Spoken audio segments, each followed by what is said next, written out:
Assalamualaikum warahmatullahi wabarakatuh.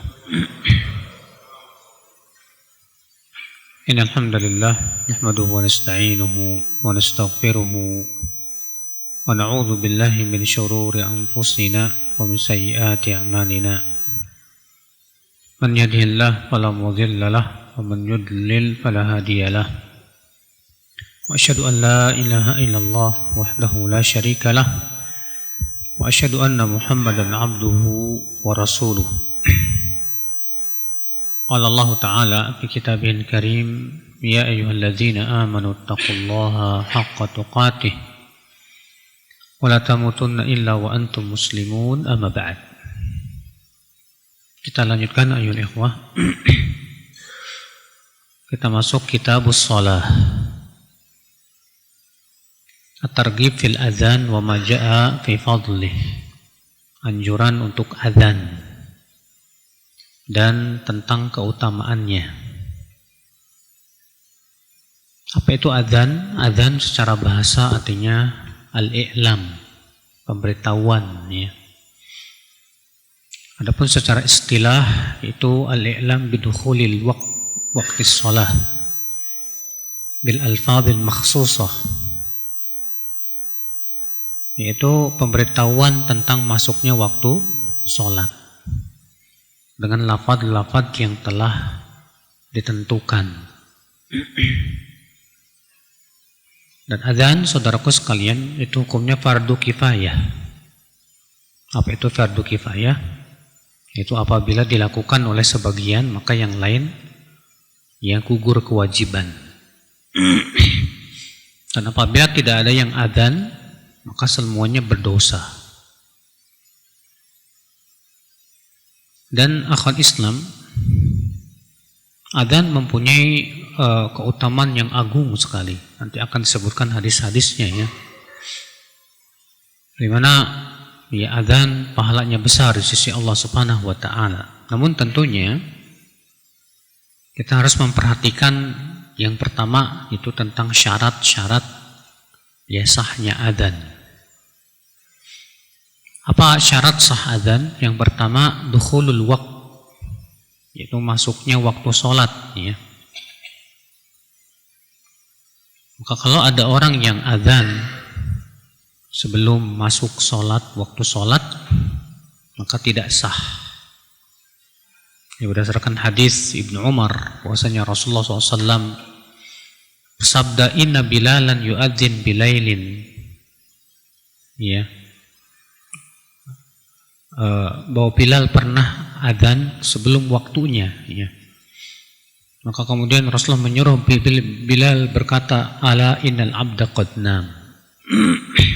Ketahuilah seorang si hamba ini ya ketiduran. Kemudian syarat yang kedua, niat. Karena adzan adalah ibadah. Sedangkan ibadah itu disyaratkan padanya apa? Niat. Iya. Syarat yang ketiga harus dengan bahasa Arab.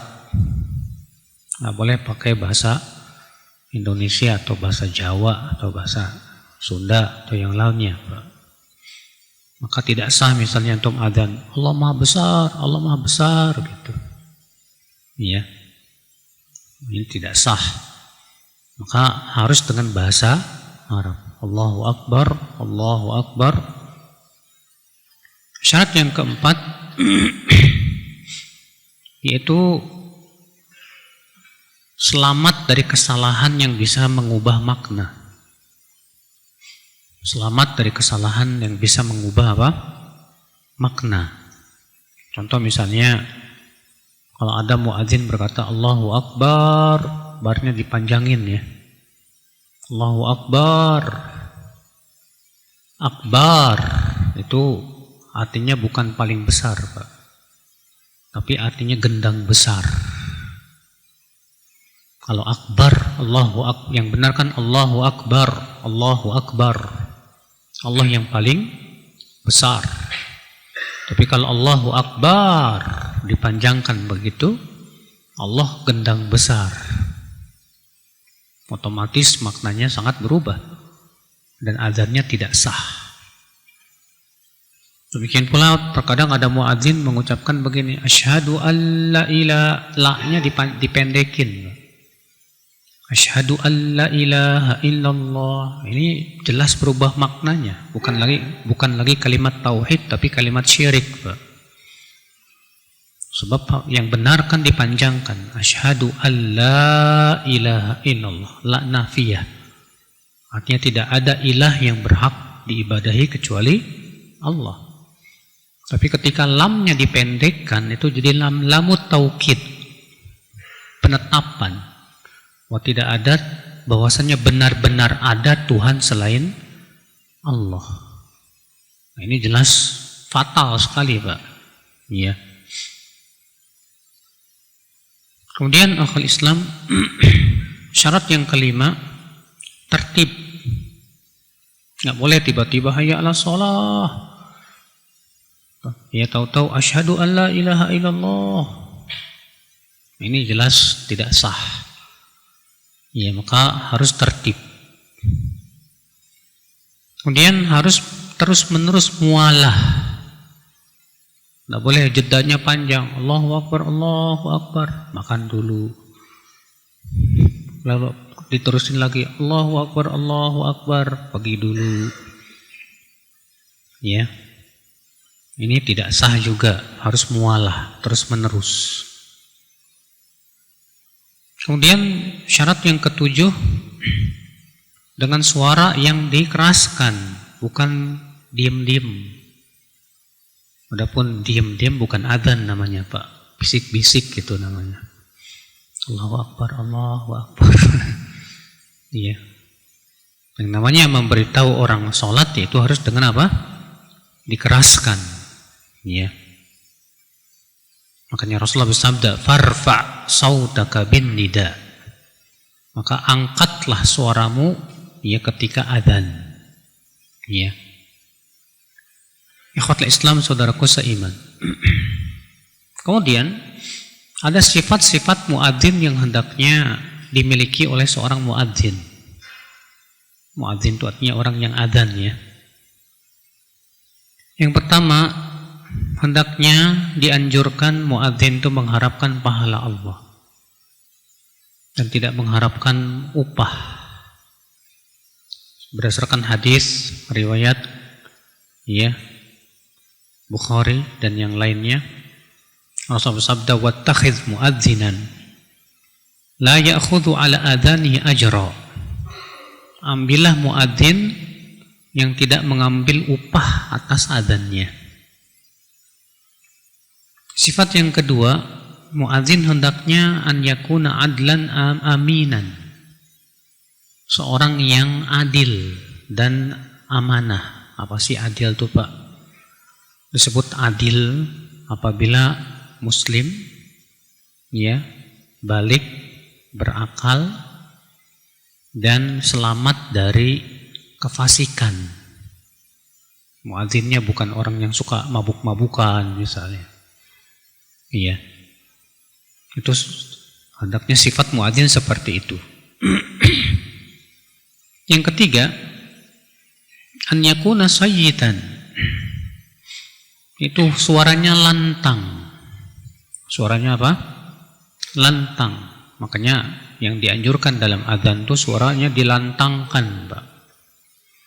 Ya, bukan dilembut-lembutkan, malah jadi akhirnya ya tidak sesuai dengan tujuan adzan. Ya. Ini berdasarkan hadis Rasulullah SAW bersabda kepada Abdullah bin Zaid. Ya, kata beliau, Rasulullah bersabda, "Fa'alqi 'alaihi ma ra'ait."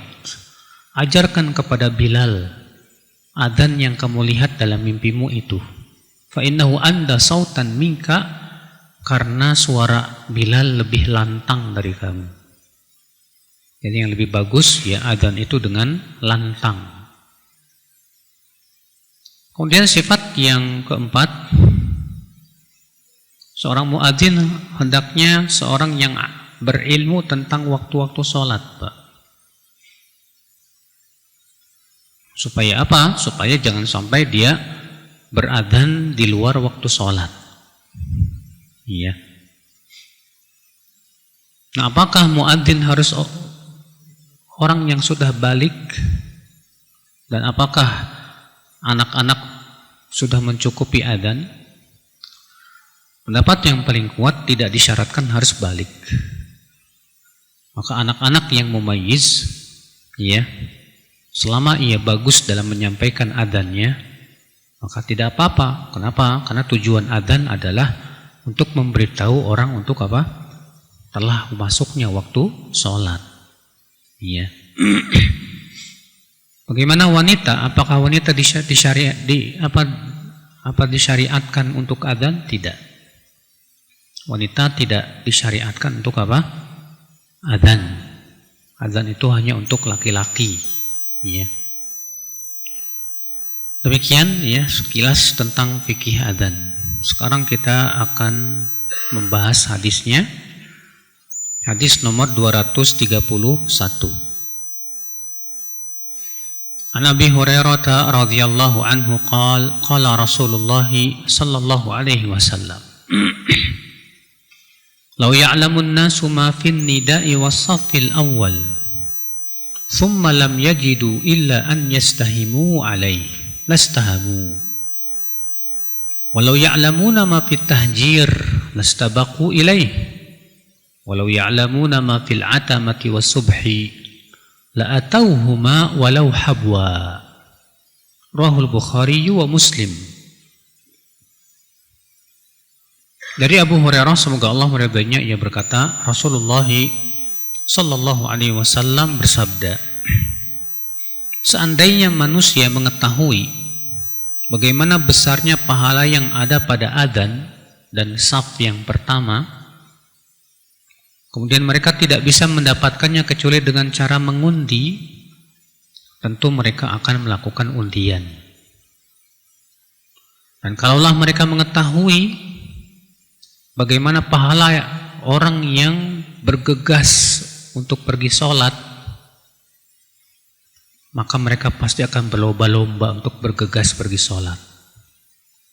Iya. Dan seandainya mereka mengetahui tentang besarnya pahala pada sholat isya dan sholat subuh berjamaah, pasti mereka akan mendatanginya walaupun sambil merangkak. Di sini, akhi, kita ambil faidah. Yang pertama, keutamaan adzan. Sampai Nabi mengatakan, kalaulah manusia mengetahui, ya, bagaimana besarnya pahala yang ada pada adzan, kemudian mereka tidak mendapatkannya kecuali dengan cara mengundi, tentu mereka akan melakukan undian. Untuk menunjukkan betapa besarnya pahala apa? Adzan, akhi. Namun tentunya, akhi, agar tidak kacau balau ya, maka hendaknya pengurus masjid menentukan muadzinnya. Sebagaimana halnya dahulu di zaman Rasulullah SAW. Rasulullah dia menunjuk muadzin itu dua. Yang pertama yaitu Bilal, yang kedua kemudian apa? Ibnu Ummi Maktum. Dan ada yang ketiga sahabat Nabi yang ditugaskan adzan di kota Makkah, yaitu Abu Mahdhurah. Dan subhanallah, sifat adzannya Bilal dengan sifat adzannya Abu Mahdhurah ada sedikit perbedaan, Pak. Di mana adzannya Abu Mahdhurah itu lebih banyak. Iya. Ada tarji'nya. Kalau adzan Bilalnya tidak. Kalau adzan Bilal kan cuma 15 kalimat. Kalau adzannya Abu Mahdhurah itu sampai 19 kalimat. Iya. Nanti kita akan sebutkan bedanya adzan Bilal dengan adzan Abu Mahdhurah. Hadis ini menunjukkan akan Islam keutamaan saf yang pertama. Di mana saf yang pertama adalah seutama-utama saf untuk laki-laki. Ya. Maka kita berusaha bagaimana agar kita menjadi orang yang selalu saf terdepan, Mbak. Dan jangan sampai kita termasuk orang-orang yang selalu terlambat, Mbak. Ya, Rasulullah pernah melihat ya banyak sahabat yang terlambat sholat. Apa kata Rasulullah SAW? Ya, la yazalul qaum yata'akharuna an salat al-jumu'ah. Dalam satu ayat an salatil jamaah hatta yuakhiruhumullahu finnar. Senantiasa kaum itu selalu telat datangnya ke masjid ya untuk sholat berjamaah, dalam satu riwayat sholat Jum'ah, sampai Allah akhirkan ia dalam neraka. Dalam satu riwayat yang lain, sampai Allah akhirkan ia untuk masuk surga walaupun ia penduduk surga. Artinya masuknya belakangan, Pak. Iya, gara-gara kita suka telat sholat berjamaah. Kenapa? Karena itu menunjukkan kita tidak ada kesungguhan untuk ya berlomba-lomba dalam kebaikan. Sedangkan sifat seorang mukmin itu hendaknya bersungguh-sungguh. Pergi mendengar adzan langsung, kalau bisa sebelum adzan kita sudah berangkat ke mana? Ke masjid. Iya. Hadis ini menunjukkan akal Islam bolehnya undian selama tidak mengandung perjudian. Di mana tujuan undian ini adalah untuk menentukan siapa yang duluan. Makanya Nabi SAW kalau mau safar atau perang, beliau mengundi ya, istri-istrinya. Maka siapa yang keluar namanya, maka dialah yang akan menemani Rasulullah SAW dalam safar itu. Nah itu jadi hukum undian, mengundi itu sendiri hukumnya boleh, Pak. Kalau memang untuk tujuannya apa? Menentukan siapa yang duluan keluar, seperti halnya arisan gitu ya. Ketika arisan kan dikocok tuh. Nanti siapa keluar dulu namanya. Nah, itu namanya mengundi. Yang diharamkan itu kalau undiannya mengandung apa? Perjudian. Iya. Itu yang diharamkan. Hadis ini menunjukkan akal Islam anjuran untuk bersegera pergi sholat berjamaah. Karena Nabi bersabda, walau ya'lamuna ma fit tahjir lastabaqu ilaih. Kalaulah mereka mengetahui bagaimana besarnya pahala ya orang yang segera pergi untuk sholat berjamaah, pasti mereka berlomba-lomba kepadanya. Masya Allah. Ya, itu menunjukkan akan kesungguhan dia, Pak. Semangat dia, cinta dia kepada sholat berjamaah. Jangan kita kayak orang munafik. Allah menyebutkan orang munafik itu idza qamu ila shalah qamu kusala. Mereka kalau berdiri untuk sholat, mereka berdiri dengan malas sekali. Iya. Jangan buang kemalasan, semangat. Kita pergi ke masjid itu dengan penuh kegembiraan, Pak. Kenapa? Karena kita akan bertemu dengan Allah, bermunajat dengan Allah Rabbul Alamin. Seperti antum, ya semangat mau bertemu dengan wanita yang antum cintai, gimana rasanya? Ini kita ya mau bertemu dengan Allah, bermunajat dengan Allah. Semua kita pasti mengaku mencintai Allah. Tapi kok ya lisannya mengatakan cinta, tapi pas mendengar adzan males-malesan, gimana ini?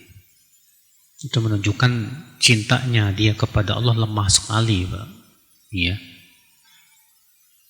Di sini menunjukkan akal Islam anjuran untuk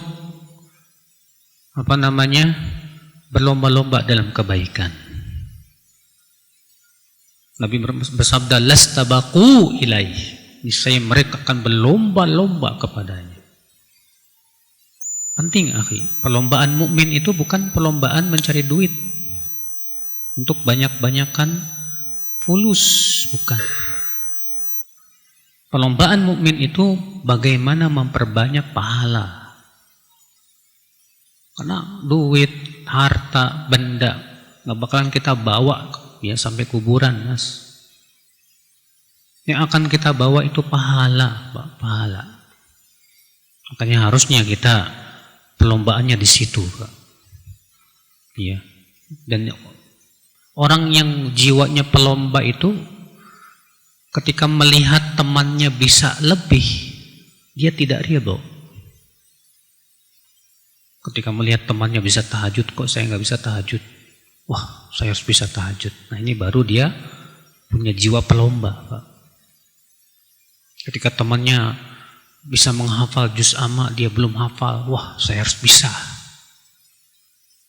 Ketika melihat temannya bisa belajar bahasa Arab, saya harus bisa.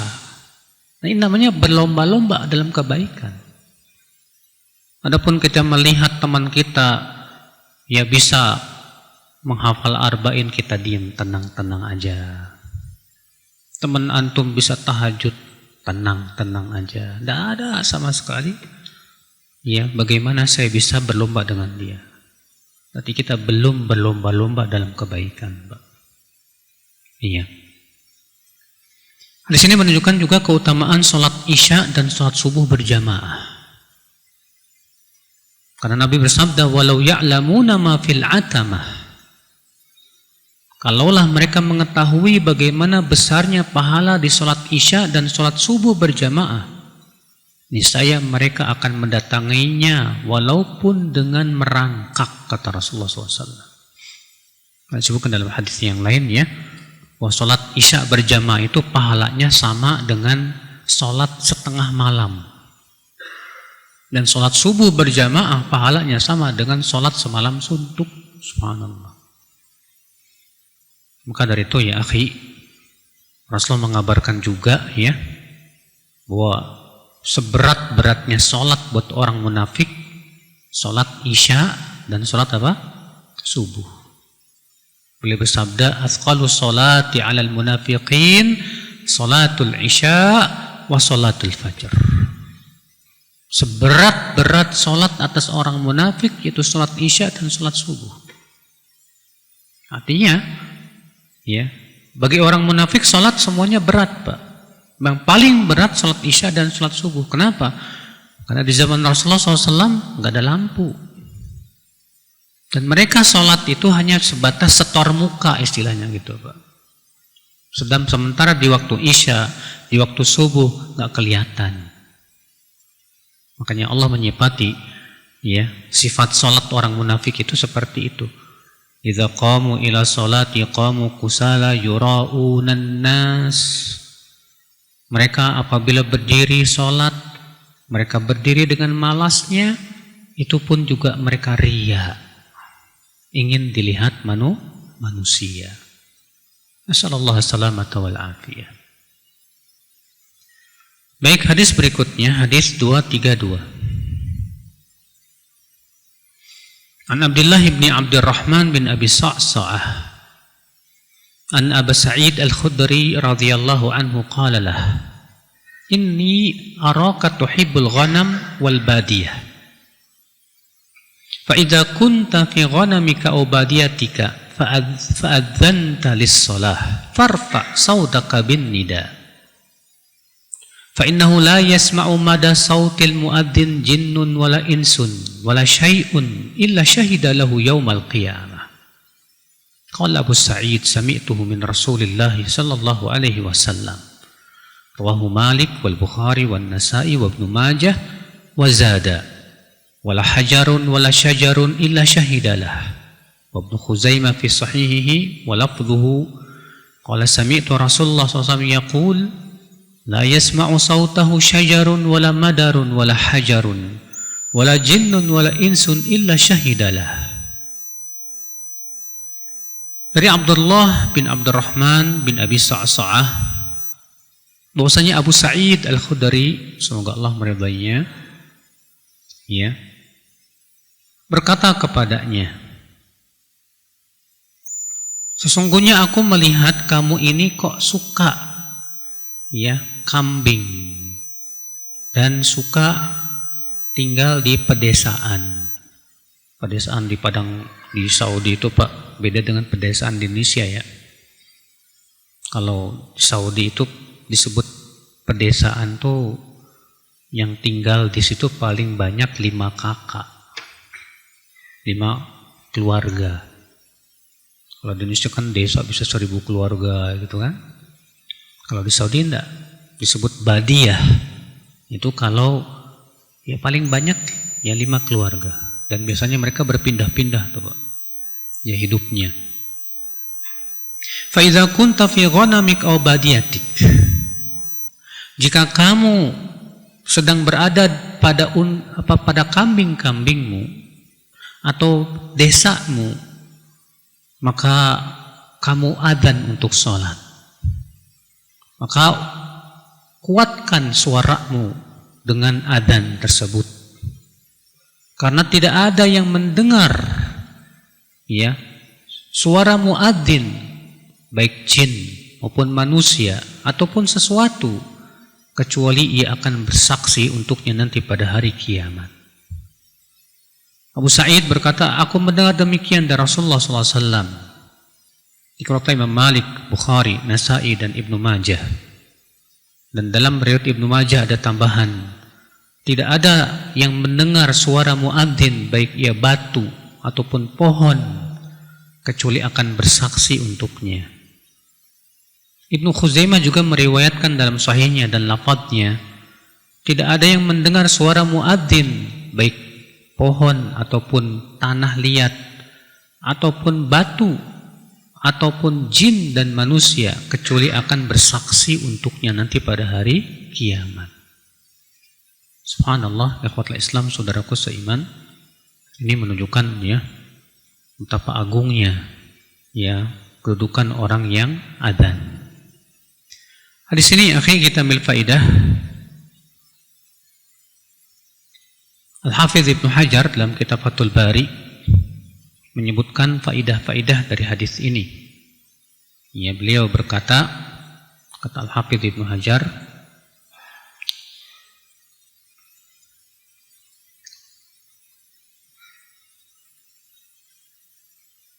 fil hadis, dalam hadis ini terdapat faidah istihbabu raf'is saut bil adzan liyaktsura man yashhadu lahu malam yujhiduhu au yata'adza bihi.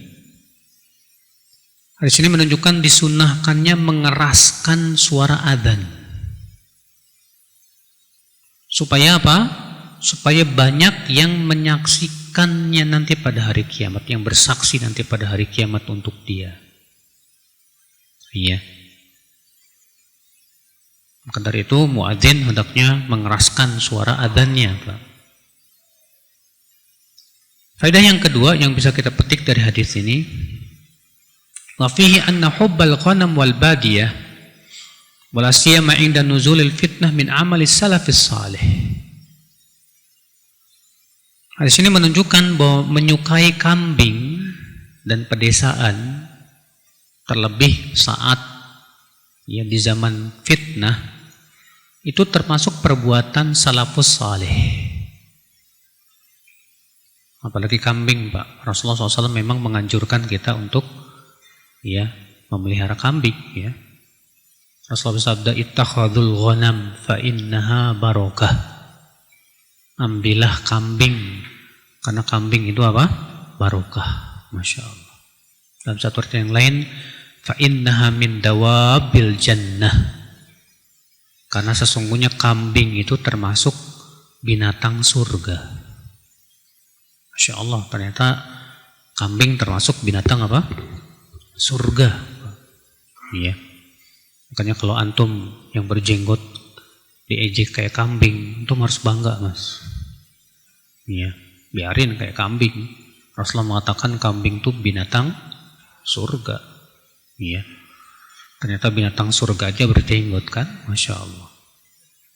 Ikhwatul Islam, saudaraku seiman. Faedah selanjutnya, wa fihi jawazut tabaddi wa musakanatil a'rab.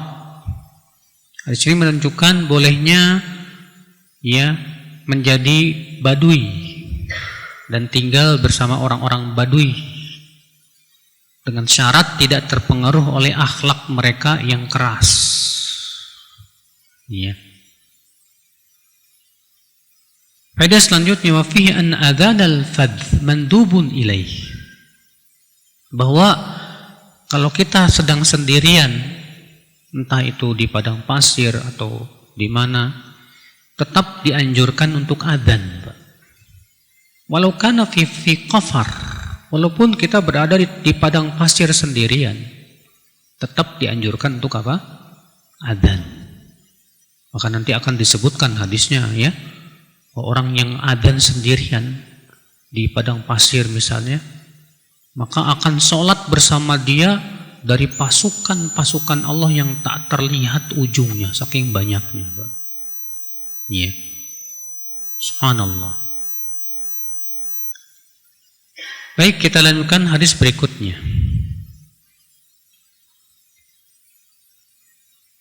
An Ibnu Umar radhiyallahu anhuma qala Rasulullah sallallahu alaihi wasallam, yughfaru lil muadzin muntaha adanihi wa yastaghfiru lahu kullu rabbin wa yabisin sami'ahu.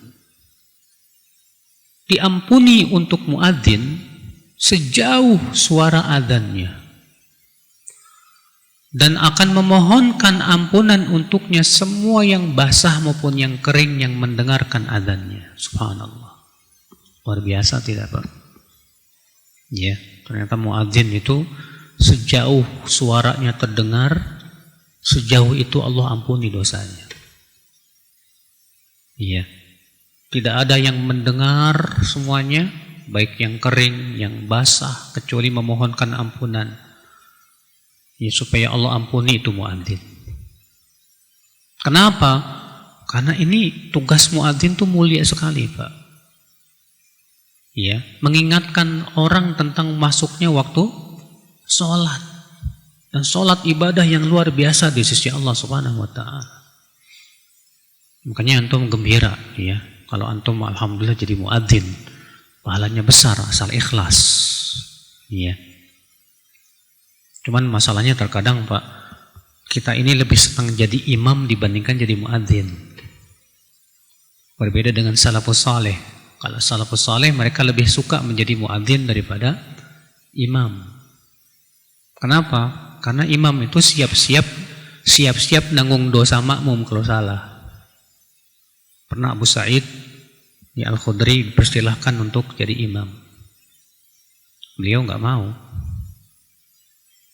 Kemudian ditanya kenapa? Karena aku mendengar Rasulullah SAW mengatakan, yusalluna lakum fa in asabu falakum walahum wa in akhta'u falakum wa alaihim. Para imam akan mengimami kalian sholat. Jika para imam sholatnya benar, kalian makmum sholatnya sempurna. Imam pun juga sholatnya sempurna. Tapi kalau imam sholatnya salah, makmum tetap sah. Imamnya yang berdosa. Ngeri juga, Pak. Iya, makanya penting ya untuk bagi yang ingin jadi imam harus betul-betul memenuhi syarat sebagai imam. Nanti kita akan bahas ya pada waktunya, insyaallah. Ikhwatul Islam, saudaraku seiman. Hadis berikutnya juga mirip. Wa an Abi Hurairah radhiyallahu anhu anin Nabi sallallahu alaihi wasallam qala, al-muadzinu yughfaru lahu mada sautih wa yusaddiquhu kullu rabbin wa yabisin. Rawahu Ahmad wal lafdhu lahu wa Abu Daud wa Ibnu Khuzaimah fi sahihi wa indahuma wa yashhadu lahu kullu rabbin wa yabis. Wan Nasa'i wa zada fihi wa lahu mithlu ajri man shalla ma'ah. Muadzin akan diampuni dosanya sejauh suaranya terdengar, dan akan dibenarkan oleh setiap yang basah maupun yang kering. Dikeluarkan Imam Ahmad, dan ini adalah lafaz Imam Ahmad.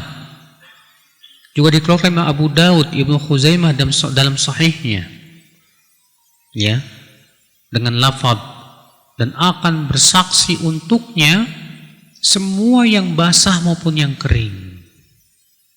Dan Imam Nasa'i juga meriwayatkan dan memberikan tambahan, dan si muadzin ini mendapatkan pahala sebanyak orang yang datang ke masjid. Ya, semakin banyak yang datang, setiap orang yang datang itu dia dapat pahalanya, Pak. Ajib, Masya Allah. Luar biasa sekali. Makanya memang menjadi muadzin tuh luar biasa ya. Pahalanya banyak banget. Ya. Wa Ibnu Majah wa indahu. Dan Ibnu Majah juga meriwayatkan dengan lafaz yukfaru lahu madda sautih wa yastaghfiru lahu kullu rabbin wa yabis.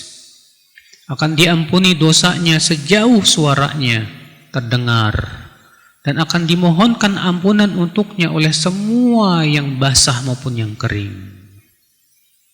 Juga Ibnu Hibban meriwayatkan dalam sahihnya dengan lafaz al-muadzin yukfaru lahu madda sautih wa yashhadu lahu kullu rabbin wa yabis wa syahidus shalah yuktabu lahu 25 hasanah yukaffiru anhu ma bainahuma. Ya.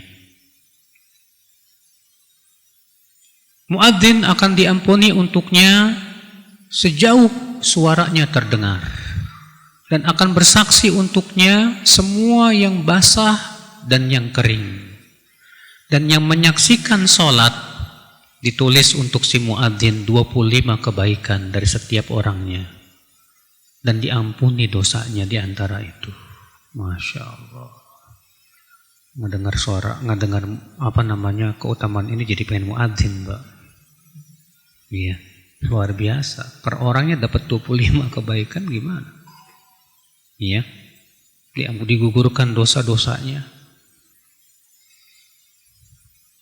Hadis berikutnya, hadis Al-Bara' bin Azib radhiyallahu anhu anna Nabiyallah sallallahu alaihi wasallam qala Inna Allah wa malaikatahu yusalluna ala safil muqaddam wal muadzin yukfaru lahu mada sautih wa yusaddiquhu man sami'ahu min rabbin wa yabis wa lahu mithlu ajri man shalla ma'ah. Dari Al-Bara' bin Azib, semoga Allah meridainya, bahwasanya Nabi Allah bersabda sallallahu alaihi wasallam, sesungguhnya Allah dan malaikatnya bersolawat untuk saf yang pertama. Masya Allah, antum yang berada di saf yang pertama, ya, Allah dan malaikatnya bersalawat buat antum, bayangkan. Ajib, luar biasa. Dan muadzin akan diampuni dosanya sejauh suaranya terdengar, dan dibenarkan oleh semua yang mendengarnya, baik yang basah maupun yang kering. Dan muadzin akan mendapatkan seperti pahala orang-orang yang datang untuk sholat karena azannya itu. Iya. Ini menunjukkan keutamaan saf yang pertama, Pak. Demikian pula azan, sebagaimana sudah kita sebutkan. Hadis berikutnya juga sama. Warawahu Tabrani an Abi Umamah wa lafluhu qala qala Rasulullah sallallahu alaihi wasallam.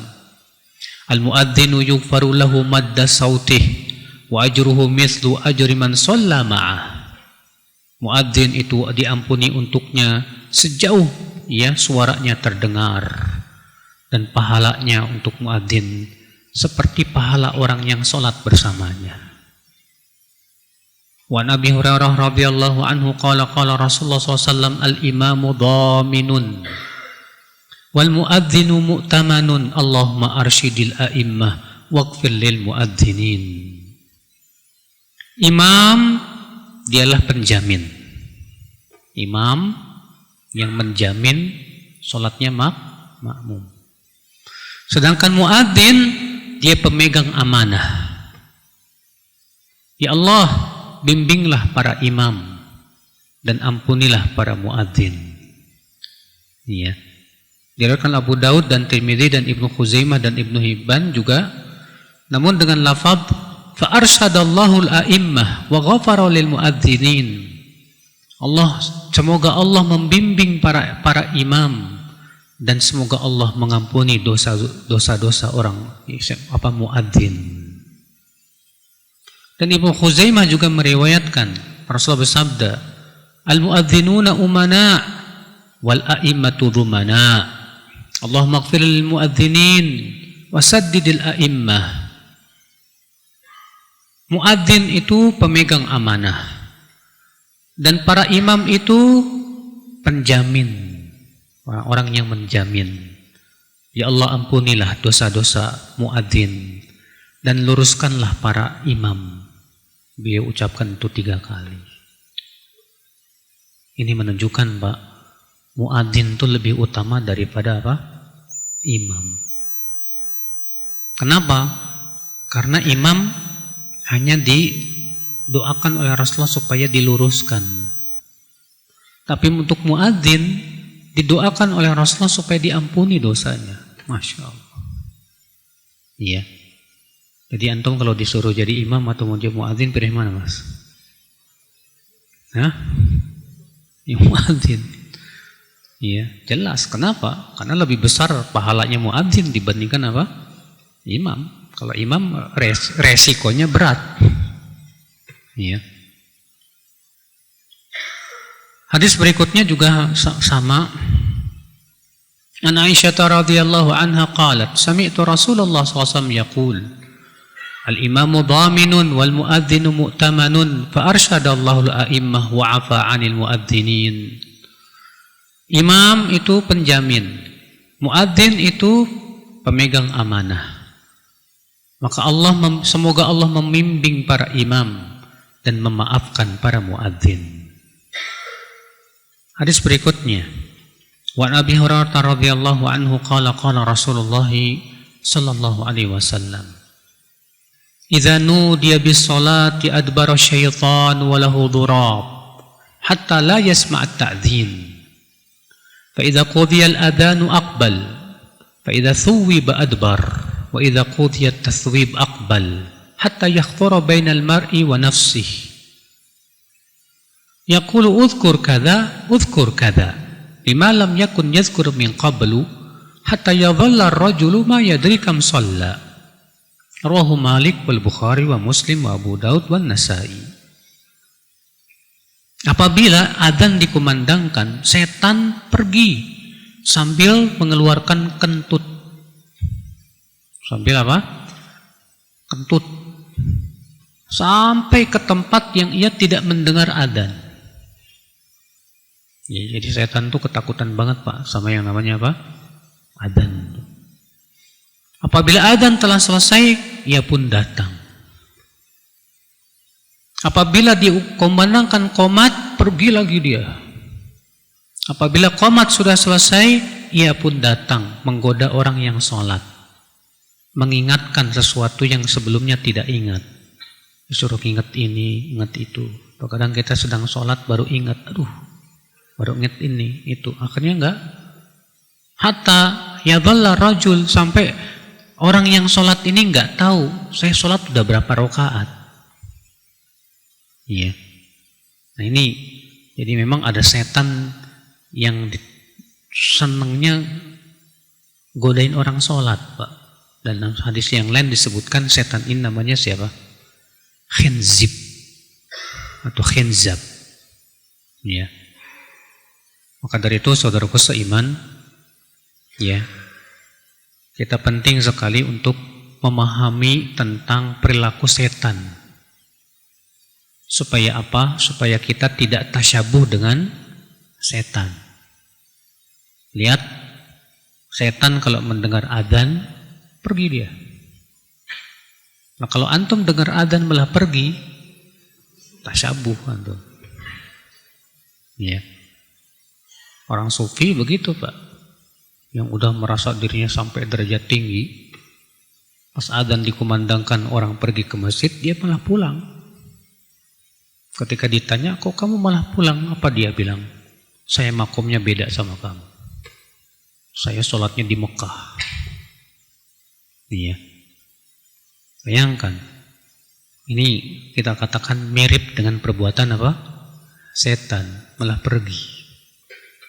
Makanya kalau kita berada di masjid dan adzan dikumandangkan, tidak boleh kita apa? Keluar masjid, dilarang oleh Rasulullah SAW, kecuali kalau memang untuk ya berwudu ataupun yang sifatnya hajat. Iya. Hadis ini menunjukkan akhul Islam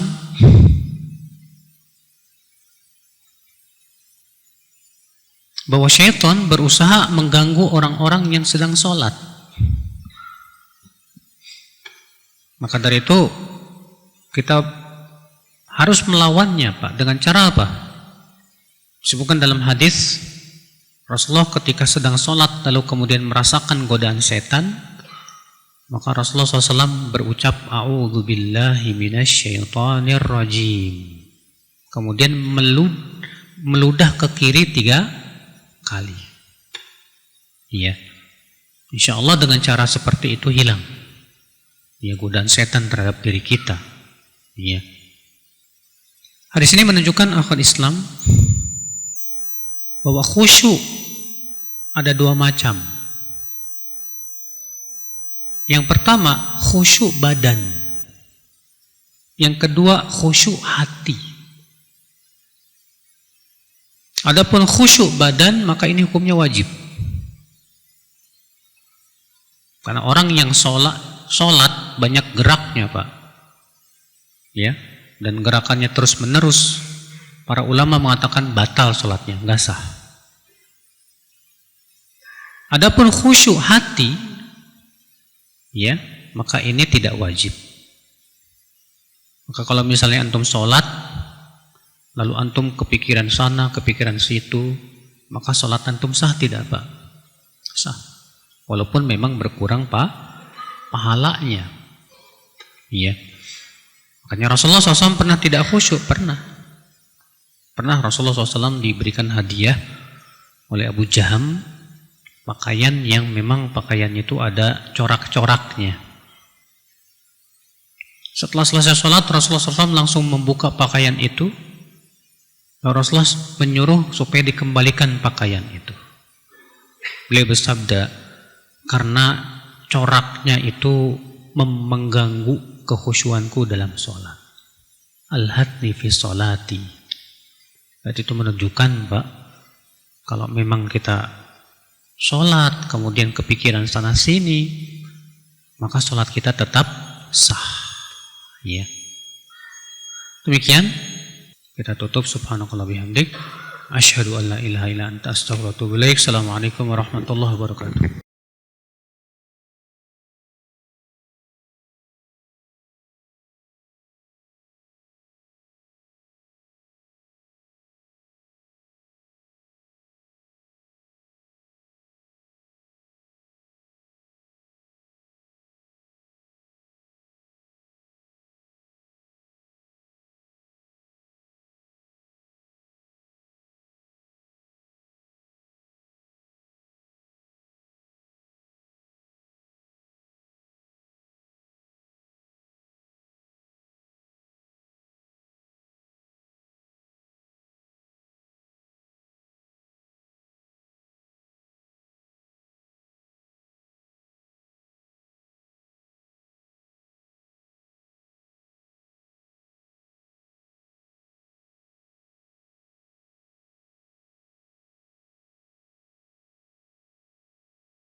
Ya, karena sudah masuk waktu adzan, silakan adzan. Nah. Allahu Akbar, Allahu Akbar, Allahu Akbar,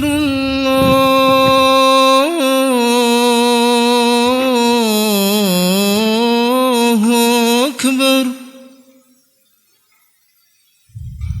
أشهد أن لا إله إلا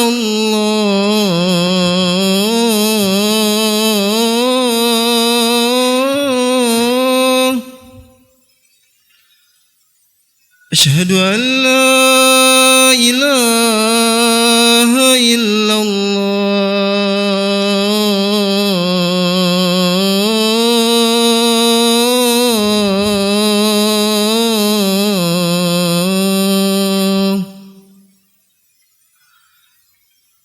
أشهد أن محمدا رسول الله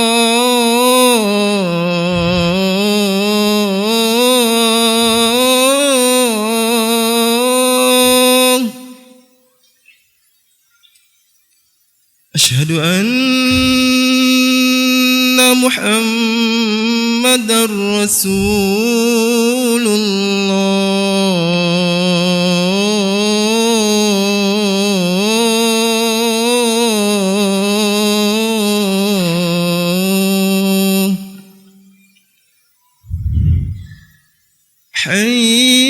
حي على الصلاة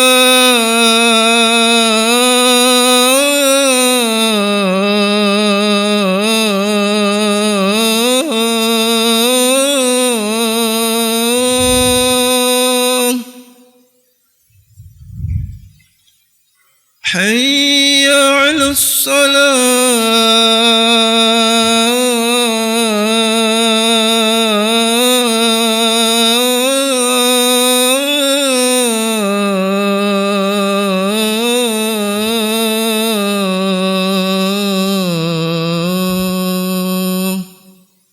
الصلاة حي على الفلاح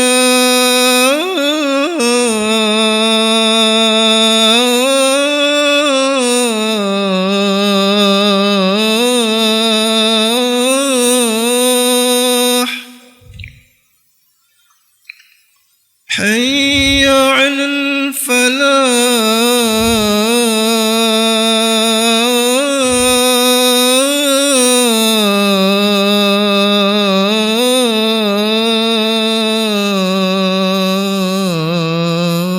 الفلاح الله أكبر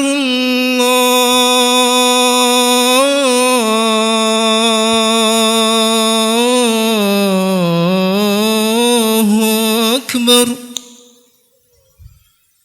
لا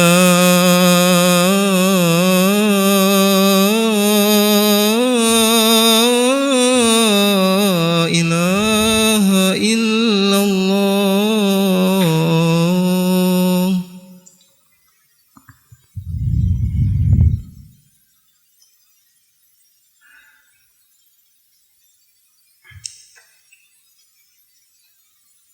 Kita bacakan tanya jawab.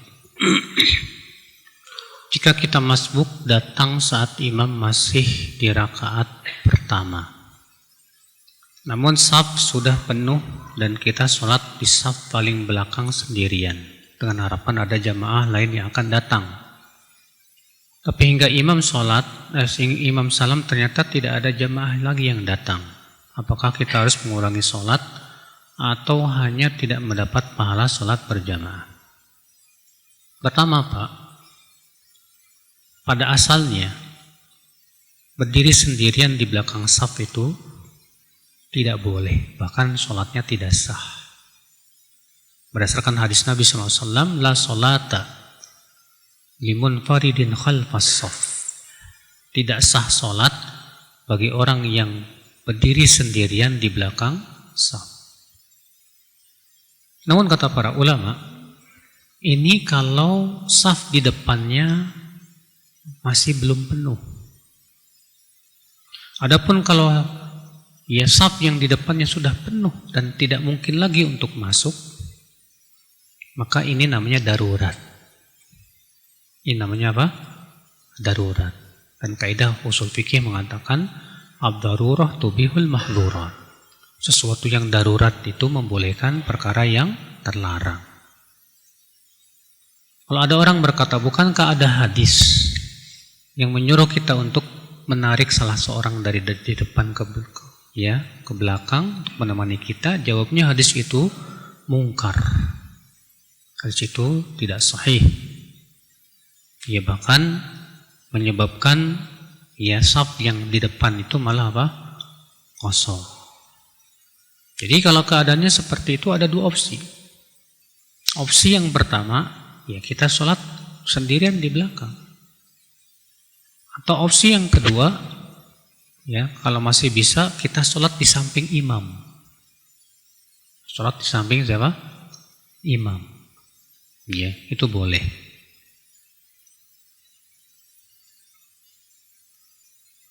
Apa hukumnya laki-laki pakai celana jeans ketat?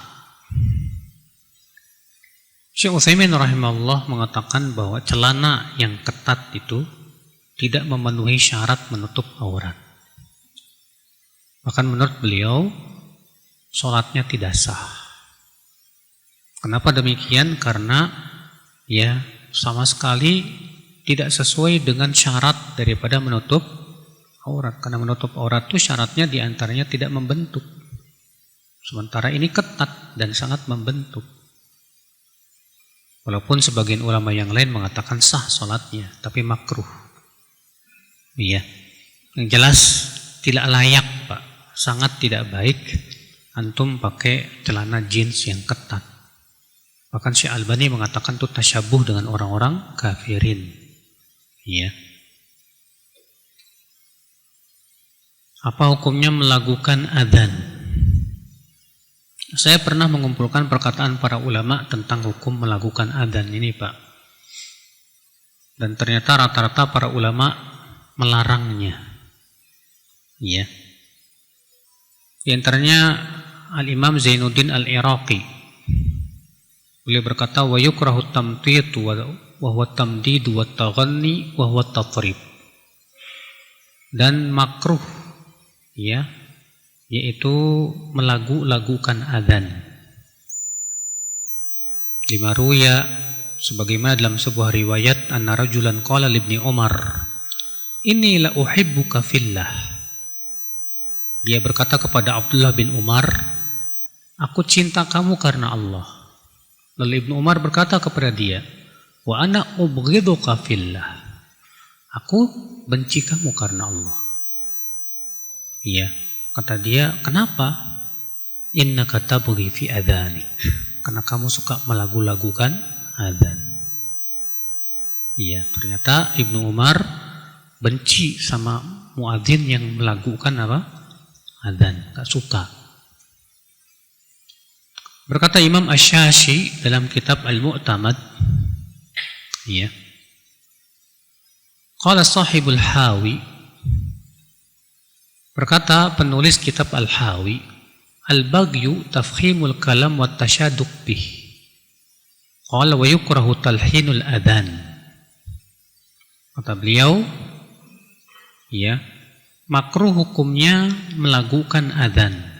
Li'annahu yukhrijuhu anil ifham, karena mengeluarkannya dari ya hakikat adzan itu sendiri.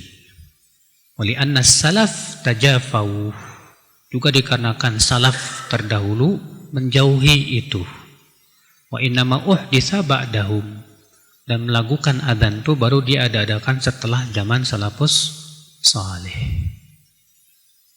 Ibnu Hajj juga menyebutkan, ketika menyebutkan tentang pasal larangan melakukan adzan.